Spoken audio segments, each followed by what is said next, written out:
Hello student, KJ knowledge hub के YouTube channel में मैं कन्हैया जी पांडे आपका स्वागत करता हूं। तो स्टूडेंट गुड इवनिंग। तो स्टूडेंट आज हम लोग बिहार बोर्ड के विषय इतिहास वर्ग दसम पाठ 3 इंडो चाइना यानी हिंद चीन में उपनिवेशवाद और राष्ट्रवाद के लघुतरीय प्रश्नों के बारे में के भाग 1 में लघुतरीय प्रश्न संख्या 1 से 5 के बारे में चर्चा करेंगे। तो स्टूडेंट हमारा लघुतरीय प्रश्न संख्या 1 है, वियतनाम में राष्ट्रवाद के उदय के कारणों का उल्लेख करें। जैसा कि स्टूडेंट आप जानते हैं 1929-30 में विश्वव्यापी आर्थिक मंदी जो थी वह छा गई थी। इस आर्थिक मंदी के उपरांत जो है औपनिवेशिक सरकार की जो नीतियां थी वह शोषणकारी थी। वहाँ के गरीब जनता और किसानों का शोषण करती थी, उनसे ज़्यादा कर लेती थी, किसानों पर ज़्यादा बोझ फ्रांसीसी औपनिवेशिक सरकार के द्वारा डाल दिया गया था। गरीबी तथा बेरोजगारी की समस्या उस समय वियतनाम में चरम पर थी और वहाँ जो था उग्र रेडिकल आंदोलन जो थे वे भी अपना प्रभाव डाल रहे थे। इन सब कारणों के चलते वियतनाम में राष्ट्रवाद का उदय हुआ। तो वियतनाम में राष्ट्रवाद के उदय के निम्नलिखित कारण थे। नंबर 1, 1929-30 की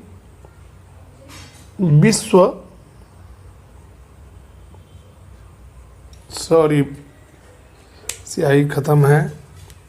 विश्व व्यापी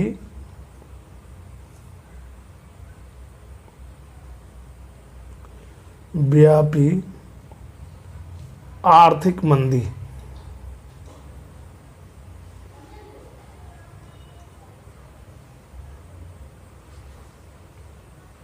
दूसरा कारण था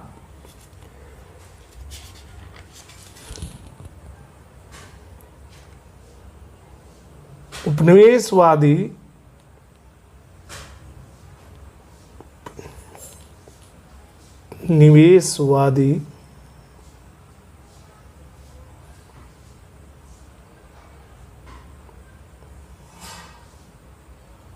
सरकार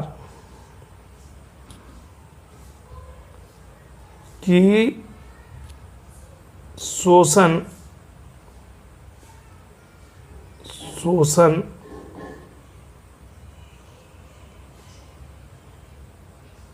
वाली नीतियां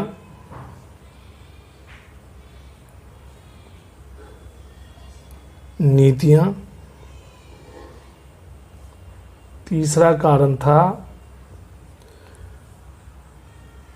किसानों पर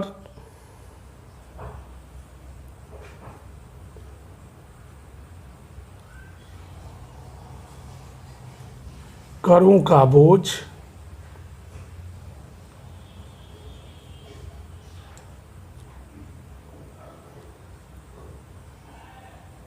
चौथा कारण था बेरोजगारी एवं गरीबी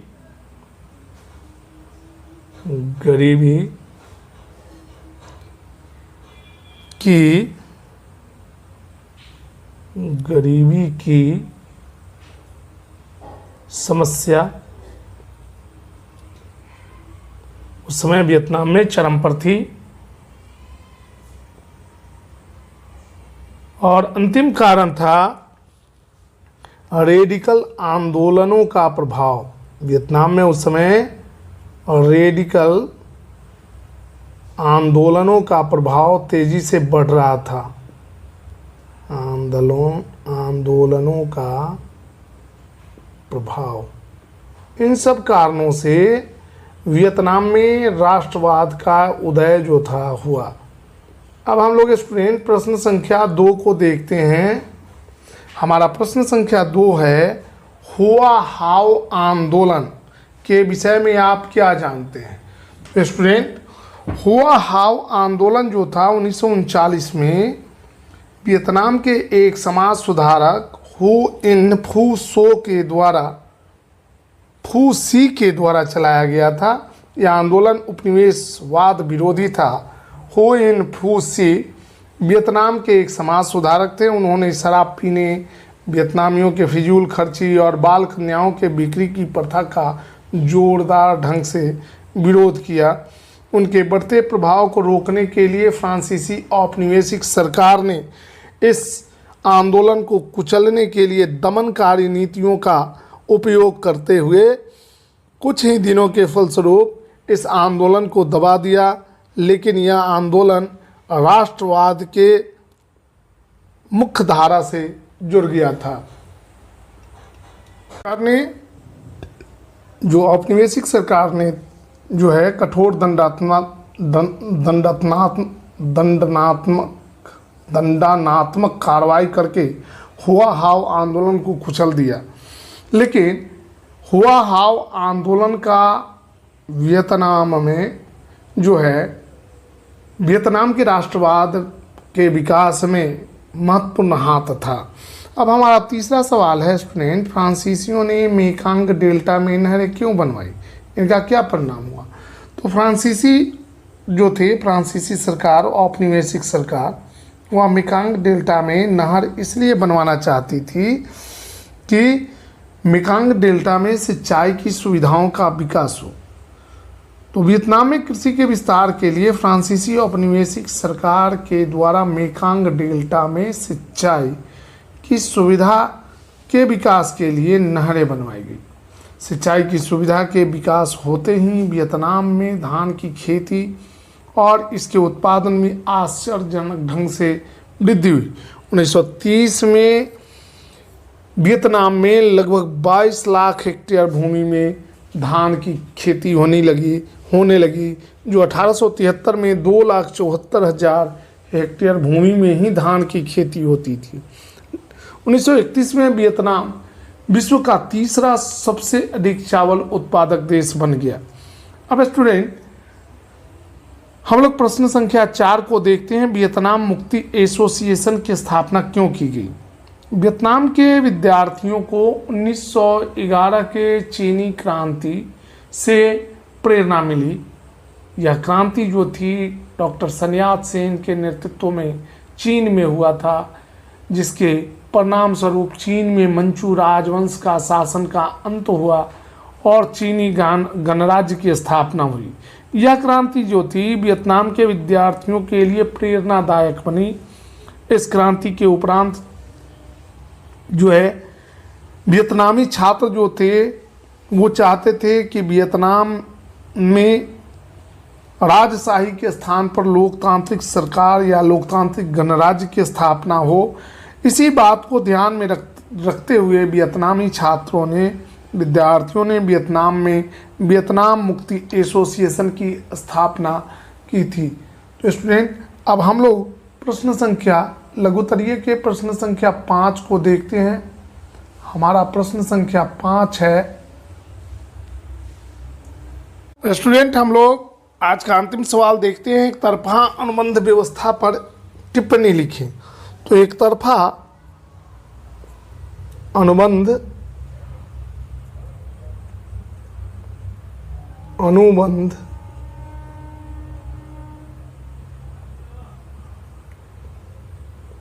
व्यवस्था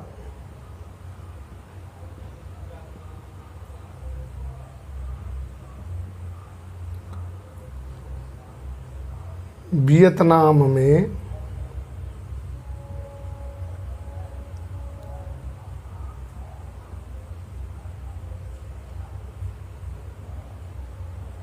औपनिवेशिक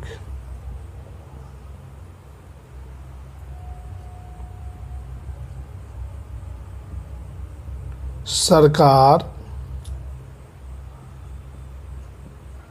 के द्वारा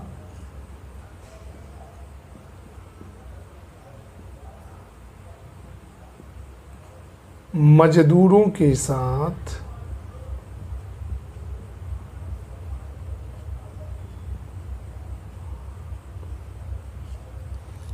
की जाती थी।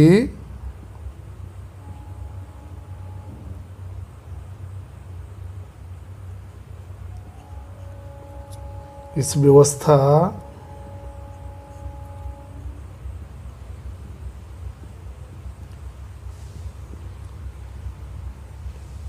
के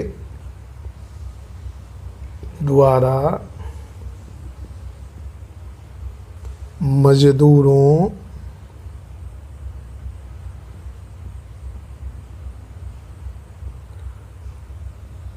को एक इकरारनामा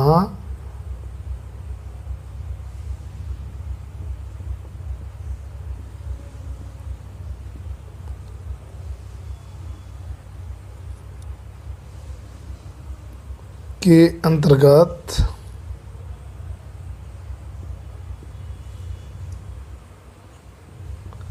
काम करना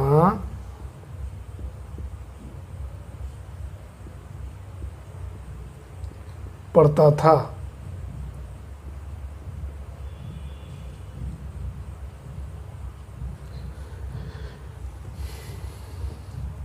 इस व्यवस्था में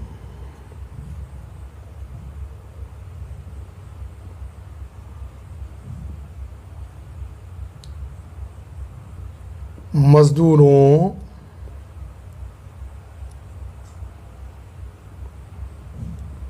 को कोई अधिकार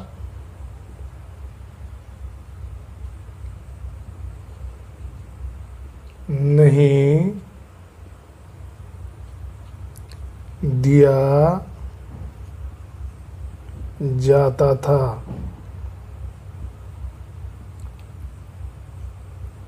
सारे अधिकार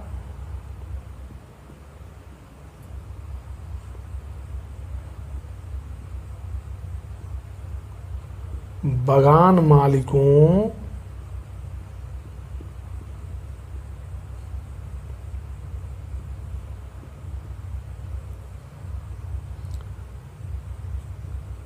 को दी गई थी।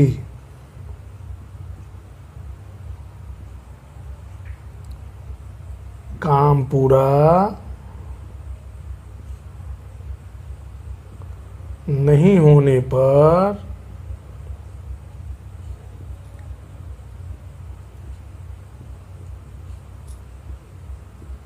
बागान मालिक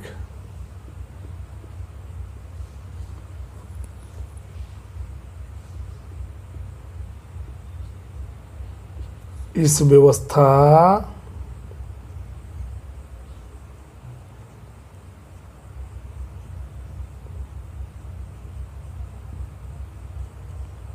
के कारण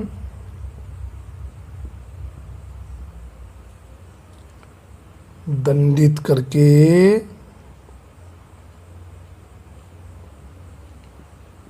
जेल भेजवा सकते थे।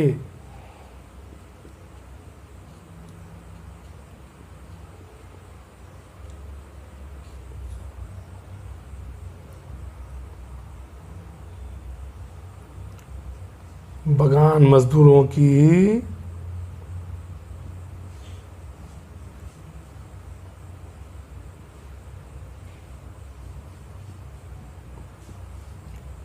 इस व्यवस्था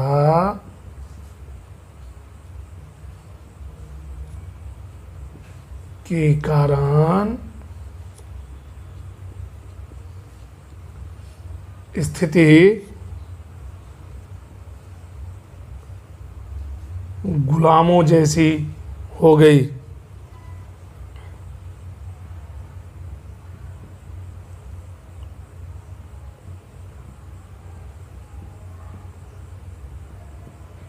तो स्टूडेंट, आज हमने हिंद चीन में उपनिवेशवाद तथा और राष्ट्रवाद के अति लघुत्तरीय प्रश्न के भाग 1 में 5 प्रश्नों के बारे में चर्चा की। अगर स्टूडेंट आपको हमारे द्वारा दी गई जानकारी अच्छी लगे तो आप हमारे वीडियो को लाइक करें, शेयर करें, सब्सक्राइब तथा हमारे YouTube channel KJ knowledge hub को सब्सक्राइब करें। तो स्टूडेंट, मैं कन्हैया जी पांडे आपसे विदा लेता हूं। हमारे अगले वीडियो का इंतज़ार करें। तब तक के लिए धन्यवाद।